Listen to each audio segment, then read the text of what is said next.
मूल्यबोध सही आचरण सहमूल्यबोध प्रेम माता पिता के प्रति सम्मान वैल्यूज राइट बिहेवियर को values love respect for parents. बहुत समय पहले हिमालय के मध्य में कमल के फूलों के एक तालाब के पास बुद्ध का जन्म एक हाथी के बच्चे के रूप में हुआ था।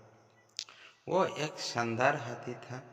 पैर पूरी तरह से सफ़ेद और मूंगा रंग का चेहरा। उसकी सूंड चांदी की रस्सी की तरह चमकीली थी और उसके दांत लंबे धनुष की तरह मुड़े हुए थे। वो हर जगह अपनी माँ का अनुसरण करता था। वो ऊंचे पेड़ से सबसे कमल पत्तियाँ और सबसे मीठे आम तोड़ती थी और उसे देती थी। माँ कहती थी, पहले तुम फिर मैं। माँ उसे सुगंधित फूलों के बीच ठंडे कमल के फूलों के तालाब में नहलाती थी। उसकी सूंड से इस चमकदार पानी को खींचकर माँ उसे साफ करती थी। उसके सिर से शुरू करके पीठ तक तब तक चलाती थी जब तक वह चमकने न लगे। फिर पानी भर देती थी। हाथी का बच्चा अपनी सूंड से अपनी माँ को आंखों के बीच में पानी बरस रहा था। बिना पलक झपकाए माँ फुहारे का रुख उसकी ओर कर देती थी। इस तरह से वो आगे पीछे एक दूसरे पर पानी की वर्षा करते थे, सलात सलात। फिर वे कीचड़ में लिपट जाते और एक साथ आराम करते।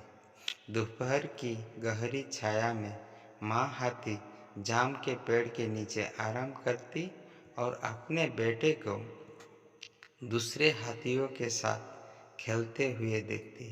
हाथी का बच्चा बड़ा होता गया और तब तक वह समूह में सबसे लंबा और मजबूत था और एक हाथी लंबा और मजबूत होता गया।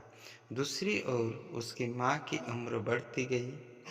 माँ के दांत पीले हो गए और टूट गया और कुछ ही दिनों में हथिनी माथा अंधी हो गई। जुबा हाथी ने ऊंचे पेड़ से सबसे कमल पत्तियाँ और सबसे मीठे आम तोड़े और उन्हें अपनी प्यारी बूढ़ी अंधी माँ के पास लाया और कहा, पहले तुम फिर मैं।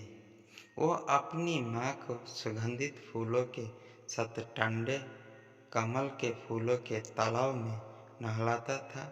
वो इस चमकदार पानी को अपनी सूंड से खींचता था और वो माँ को उसके सिर और पीठ से तब तक साफ करता था जब तक वो चमकने न लगे।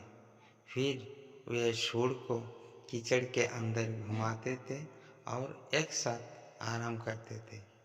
उस दोपहर के गहरी छाया में जुबा हाथी अपनी माँ को जाम के पेड़ की छाया के नीचे ले जाता था। फिर वह अन्य हाथियों के साथ टहलने के लिए निकल जाती थी। एक दिन राजा शिकार पर गया और उसने चुपके से इस खूबसूरत सफ़ेद हाथी को देखा।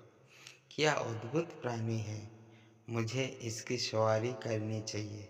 इसलिए राजा ने इस हाथी को पकड़ लिया और इसे अपने शाही अस्तबल में रखा। उसने हाथी को रेशम और मोतियों और कमल के फूलों की मालाओं से सजाया। उसने हाथी को मीठी घास और रसदार गन्ना खिलाया और अपने पानी का कटोरा भर दिया, शुद्ध पानी। लेकिन इस जुबा हाथी ने न तो कुछ खाया और न ही कुछ पिया। वो बस रोता रहा और नतीजा यह हुआ कि वह दिन पतला होता गया। महान हाथी राजा ने कहा, मैंने तुम्हें रेशम और मोतियों से सजाया है। मैंने तुम्हें सबसे अच्छा भोजन और शुद्ध पानी दिया है।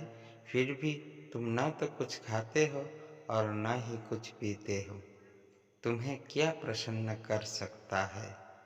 जुबा हाथी ने उत्तर दिया, रेशम और मोती, भोजन और पेय मुझे खुशी नहीं देते हैं। मेरी अंधी बूढ़ी माँ जंगल में अकेली है और उसकी देखभाल करने वाला कोई नहीं है। भले ही मैं मर जाऊँ, लेकिन मैं कुछ भी खाना या पेय नहीं लूँगा, जब तक नहीं मैं पहले उसे कुछ दे सकता हूँ। राजा ने कहा, मैंने ऐसी दयालुता कहीं नहीं देखी, इंसानों में भी नहीं। इस जुबा हाथी को जंजीर से बांधना ठीक नहीं है। मुक्त होने के बाद जुबा हाथी अपनी माँ की तलाश में पहाड़ियों के पार चला गया। उसने उसे कमल के फूलों के एक तालाब के पास पाया।